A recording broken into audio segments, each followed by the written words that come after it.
Oh. Salut YouTube. Ah là là, ça fait 3 fois que j'essaie de tourner des vidéos, mais impossible de tourner dehors. Bon, c'est pas grave, on s'en fout. Alors j'aimerais revenir sur la notion d'alter ego, que j'utilise souvent et que je continuerai d'utiliser, tant que j'aurai pas trouvé la faille qui va avec, parce qu'il y a forcément une faille. Donc en fait, je vais dire pourquoi déjà j'appelle alter ego ces formes qui viennent et qui nous prennent un espace dans notre tête. Ces formes qui viennent et qui nous investissent émotionnellement sans qu'on le désire réellement. C'est pourquoi j'appelle ça alter ego. Alors déjà, je tiens à préciser que ça n'a rien à voir avec la définition connue un peu à l'eau de rose de l'alter ego comme on le connaît, c'est-à-dire l'âme sœur, c'est-à-dire ta femme idéale ou ton homme idéal. Donc l'alter ego dans ce sens-là, m'en fous. Moi, quand je parle d'alter ego, je parle bien de cette forme pensée qui investit une place dans notre cerveau et qui naît soit d'un égrégore, soit d'un événement, et qui est capable d'influencer très fortement notre comportement. En fait, elle va agir pour nous presque, cette forme pensée. Et quand on est partisan d'un égrégore, on se rend compte, on s'investit énormément pour celui-ci. Et ce qui va faire qu'on s'investit, c'est en fait l'alter ego. Voilà. Alors, l'alter ego, il a beaucoup de fonctionnements. Et son but, quel est son but déjà? Bah oui, on se demande quel est son but. Son but, j'ai déjà dit dans la vidéo sur les égrégores, c'est donc de pouvoir nous adapter à une idée commune, à un projet commun et pouvoir travailler ensemble en commun en fait. Sans les égrégores, on aurait du mal à travailler ensemble tout simplement, à mener des projets ensemble. Répartition de tâches, tout ça, en fait, c'est ce qui nous permet d'être des hommes civilisés un peu. Avec tous les défauts qui vont avec. Hein. Et donc l'alter ego, il a un deuxième but, qui est le sien, et c'est pour ça qu'on met ego dans son nom en fait, parce que il a sa propre personnalité, il a sa propre forme, C'est en fait, et comme notre ego donc principal, notre vrai soi, comme vous voulez, hein, un peu, ouais, notre vrai soi, enfant intérieur, tout ça, nos alter ego ont pour but de survivre, exactement comme notre ego. Et ça, c'est tendu. C'est ça qui crée des problèmes. C'est ça qui cause les dissonances cognitives, en fait. Alors moi, je mets des mots sur de l'abstrait. Hein. C'est de l'abstrait, tout ça. C'est vrai que on peut pas dire que ça existe. Hein. Le jour où on verra dans une IRM un alter ego n'est pas près d'arriver. C'est de l'abstrait. C'est pour bien comprendre des fonctionnements humains. Donc, vraiment, l'alter ego, qu'est-ce qu'il va faire? Il va avoir pour but de survivre. Et pour ça, il va utiliser l'énergie de votre ego. Le vrai. Votre vrai vous. Votre vrai vous, c'est celui que vous connaissez. C'est-à-dire celui que, quand vous regardez dans le miroir, vous voyez votre ego et pas vos alter ego.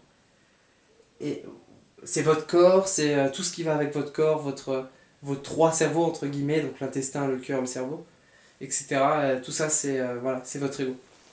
Et votre ego a pour but de survivre et de garantir la survie de l'espèce. Donc les besoins primaires. Manger, dormir, se reproduire. Ça c'est vraiment l'ego quoi. Normal. Et après t'as l'alter ego. L'alter ego il vient un peu comme un parasite. Bon c'est pas réellement un parasite hein, mais il est quand même là pour une raison à la base. Il vient et à partir du moment où vous acceptez un égrégore ou que vous acceptez, vous vivez une expérience qui vous traumatise, qui vous garde, qui va impacter sur vous dans votre futur, du coup, vous créez un alter ego. Et alors cet alter ego, il va avoir des outils pour fonctionner, et ces outils principaux, pour survivre surtout, c'est la peur et les sentiments. En fait, l'alter ego va utiliser la peur et les sentiments pour garder sa place. C'est sa façon de, de se légitimer dans notre cerveau, quoi. Et du coup, oui, mais là, c'est vachement sombre, vous allez me dire. Quelque chose qui vient et qui nous pompe ça nous pompe l'énergie, un alter ego. Vous vous rendez pas compte. Quand on est dans une escalade, quand on s'engueule, une escalade émotionnelle ou n'importe quoi, après on est fatigué, épuisé, c'est vraiment fortement, quoi. C'est toute ton énergie part quand un alter ego fonctionne à la place de ton ego. C'est un truc de malade. Et vous le savez, vous êtes tous déjà engueulés avec quelqu'un. Après vous êtes engueulé, vous êtes extrêmement fatigué, vous êtes exténué presque. C'est une énergie gâchée. C'est toute une énergie gâchée dans une cause qui n'est pas celle de votre ego, qui n'est pas celle de la vôtre, profonde. Donc votre alter ego va utiliser des sentiments et de la peur pour survivre. Et alors là, si je vous dis ça, ça paraît vachement sombre dans le sens où pourquoi est-ce que je garderais quelque chose qui investit ma tête, qui me se permet d'utiliser des sentiments et qui se permet de me faire peur? Pourquoi est-ce que je garderais ça dans ma tête? Et ben, c'est là qu'il y a un autre mécanisme qui rentre en jeu, c'est le plaisir. En fait, on se rend compte que dans les plaisirs, il y a des plaisirs qui vont nous nourrir et il y a des plaisirs qui vont nourrir nos alter ego. Et donc pas nous nourrir nous fondamentalement. Alors ces plaisirs-là, on s'en rend pas compte parce que tant qu'on n'en est pas sorti, on voit pas que c'est des faux plaisirs, entre guillemets. Je vous donne un exemple, moi j'étais un geek et quand avant je jouais aux jeux vidéo, enfin beaucoup, maintenant je joue très peu. Et quand je jouais avant, vraiment c'était, si je jouais, je devais rester absolument sur le PC plus de 4 heures. Genre vraiment, j'avais ce besoin. Mais ce besoin, c'était un faux besoin. J'y croyais vraiment que c'était un vrai. Mais c'était un faux besoin parce que c'est un alter ego qui avait besoin de me faire fuir la réalité. En fait, cet alter ego-là, il me servait à fuir la réalité. Je m'en servais moi-même, en fait. Je l'avais accepté inconsciemment, cet alter ego. Parce que je voulais fuir la réalité, parce qu'elle ne me plaisait pas fondamentalement. J'ai toujours vu que dans cette société, il y avait trop de merde, et ça m'a toujours dégoûté. Et je voulais absolument fuir cette réalité. Et les jeux vidéo m'ont servi à ça réellement. Et je vous parle même pas de mon contexte familial qui était très spécial. Le truc, c'est bien ça le truc. Vislar, c'est que trouver nos réels plaisirs, les plaisirs de notre ego et pas de nos alter ego, c'est une quête mais qui peut durer toute une vie. C'est trop long et c'est un truc de malade. Moi, je me suis investi à fond dedans. Ça fait 2-3 ans que je me suis investi là-dedans. À 100%. Franchement, je fais des études. Mais je suis à moitié pas là. Non, mais quand je suis en cours, mon corps est là, mais ma tête, tout ce qu'elle veut, c'est trouver ce bonheur réellement, tu vois. Trouver ce qui va faire plaisir à mon ego et pas à mes alter ego. C'est la quête de toute une vie. Et moi, je vous le dis, bon, je pense que ma prochaine vidéo va être sur les plaisirs et le bonheur. Mais c'est ça le truc. Alors, quels sont les moyens pour vous maintenant, actuellement? Vous savez que vous avez tous, on a tous, je dis vous, mais on a tous une tonne et une tonne d'alter ego qui se battent en duel dans notre tête. Et souvent ils sont infondés, enfin bref, ils sont là pour pallier à un problème existentiel bien à nous, en fait. Nos alter ego, souvent, ils vont se mettre dans les interstices, dans les trous, les creux, tu vois. Ils s'intègrent en nous comme des... Ouais, ils s'intègrent en nous pour penser les plaies. Pour penser les plaies qu'on a depuis très longtemps. Moi, je vous l'ai déjà dit tout à l'heure, mais ma plaie principale, c'était que j'en avais marre de ce monde, fuite de la réalité. Donc c'était là que mon plus gros alter ego est venu se fourrer. Et donc en fait, c'est ça, ils viennent penser nos plaies. En ésotérisme, on appelle ça des démons, en religion aussi, des démons. Et c'est bien ces démons-là qui vont... on les appelle carrément des démons, je sais pas si vous vous rendez compte. Démons, tu vois, c'est un truc vraiment négatif d'après les religions. Mais c'est pas vraiment négatif. Je vous le dis franchement, ça a des points positifs. Ça nous aide à faire passer la pilule. Donc vous, qu'est-ce que vous pouvez faire là maintenant pour ça? C'est vraiment commencer à chercher l'acceptation et le détachement. Voilà, ça c'est les deux mots clés pour vous rendre compte de vos alter-ego. Le truc principal, le problème qui nous empêche, la chose qui nous empêche de voir nos alter-ego en action, c'est qu'on n'a pas le temps de se poser et de se calmer et de bien nous regarder. On n'a pas le temps de nous observer profondément nous-mêmes. On n'a pas le temps d'introspectionner. On n'a pas le temps de pratiquer l'introspection. Vous voyez? C'est les peurs qui vont faire ça. Les peurs parce que, comme je vous l'ai dit, vos alter-ego, tout ce qu'ils veulent, c'est survivre. Donc ils vont vous envoyer des peurs. Ces peurs-là, c'est comme le loup, que je vous ai dit la vidéo sur les religions. C'est le loup qui vous court après et qui vous empêche de vous poser. Et alors qu'est-ce qui va se passer quand vous vous posez et que vous commencez une démarche d'introspection? Il va se passer que vous allez voir cette peur en action et vous allez l'observer et au bout d'un moment elle va disparaître. Elle va disparaître parce que une peur, c'est infondé. Là vous êtes dans une maison, vous êtes dans un endroit où tous vos besoins primaires sont satisfaits. Alors vous n'avez aucun besoin d'avoir peur. Pourquoi? Il n'y a pas besoin d'avoir peur. Vous êtes bien. Le but c'est le présent, c'est pas le passé ni le futur. Le but c'est le présent. Alors là, actuellement dans le présent, vous n'avez pas à avoir peur. Donc quand vous mettez à l'introspection, vous allez voir vos peurs. Qu'est-ce qui va se passer? Qu'est-ce qui va se passer à partir du moment où vous voyez vos peurs? Vous allez vous rendre compte que c'est ces peurs-là qui provoquent vos sentiments. C'est la peur, par exemple, de ne pas être célèbre qui va provoquer la jalousie. C'est la peur de ne pas être accepté qui va vous provoquer votre timidité. C'est toujours des peurs qui sont à l'origine de sentiments. Et les sentiments, il y a des positifs. Merde, je dis sentiments, merde, depuis le début je dis sentiments, c'est émotion. Oh putain. Émotion. Bref. De vos émotions.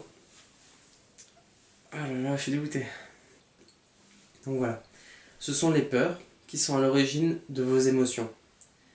Et ce sont les émotions qui vont vous donner l'impression de vivre. Or, vous ne vivez pas réellement. Ce que vous faites, c'est vivre à travers vos alter-ego. Vous passez à travers le voile de vos alter-ego. Les alter-ego agissent comme un voile de la réalité.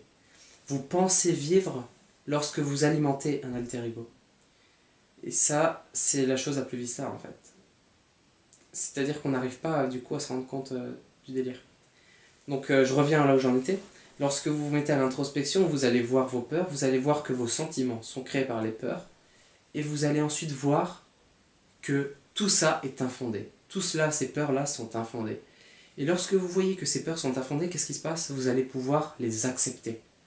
Vous vous dites, mais merde, cette peur-là, elle est née de cet événement-là, et donc si j'accepte ça, j'accepte à partir d'aujourd'hui, j'accepte que cette peur-là est née de cet événement-là, et cette peur-là est infondée. J'accepte et je peux donc aller de l'avant. Le fait d'accepter cette peur et les émotions qui vont avec va vous permettre de commencer la démarche de détachement. Et le détachement, c'est merveilleux. C'est merveilleux, mais en même fois, ça fait très peur. Ça fait très peur parce que lorsqu'on va essayer de se détacher de l'alter-ego, et donc de ce qu'il crée, c'est-à-dire sentiment peur, c'est là qu'il va justement nous pulser un maximum de peur. La peur de l'inconnu. Il va la pulser comme un truc de malade. Pour vous donner un exemple, vous avez jamais osé parler à une fille ou un mec que vous aimez, et pour la première fois, pourquoi vous avez jamais osé? Parce qu'un alter-ego est là en vous, en train d'essayer de vous pulser une peur pour pas que vous y allez. Et un jour, vous prenez vos couilles à deux mains, et vous allez voir cette personne. et bien là, c'est là que vous allez avoir le plus peur. Vous savez, les derniers pas jusqu'à ce que vous arrivez à la personne, vous allez avoir tellement peur au fond de vous que vous n'allez pas vouloir y aller, vraiment, vraiment pas, vraiment. Mais c'est ça, le baroud d'honneur d'un alter ego. C'est le dernier moment où l'alter ego a encore une puissance sur vous, une légitimité. C'est avant qu'on lui dérouille sa race. Et donc à partir du moment où vous parlez à cette personne-là, vous avez vaincu cette peur, vous avez vaincu l'alter ego. L'alter ego, qu'est-ce qu'il fait? Il a perdu sa légitimité. Il a perdu son droit de rester dans notre tête. Et à partir de là, qu'est-ce qui va se passer? Eh ben, vous pouvez vous en détacher. Et lorsque vous vous en détachez, vous avancez un pas de plus vers le véritable bonheur. Laissez-moi vous dire que tout ce que je vous dis là actuellement, se détacher des alter ego, c'est vraiment la quête du bonheur. On se rend compte lorsqu'on s'en détache d'un alter ego que on apprécie notre vie plus qu'autre chose. On commence à apprécier la vie. Un truc de malade. Avant, jamais j'aurais pu me dire que le monde est parfait. Aujourd'hui, je pense que le monde est parfait. C'est complètement con, ça paraît niais. Mais vivez-le, quoi. Vivez-le, sinon vous comprendrez pas. Donc voilà, j'ai impliqué beaucoup de choses. Et chaque chose que j'ai impliquée dans cette vidéo mériterait une vidéo en elle-même. Donc peut-être que je ferai, peu certainement, je sais rien en fait, mais peut-être que je ferai des vidéos sur tout ce que j'ai expliqué là. Les émotions étant un sujet de malade. Une dernière chose, je ne considère pas la joie comme une émotion. Tout simplement parce que la joie, c'est soit on ne considère pas ça comme une émotion, soit on considère ça comme l'émotion ultime, l'émotion de l'ego. La joie, c'est ce qui vous permet de vous rendre compte quand vous êtes vivant. Vraiment, réellement vivant. Et pas vivant à travers un alter ego. Voilà. Voilà, c'est mon message. Et ça va être long. Allez, ciao. Ciao les vieux!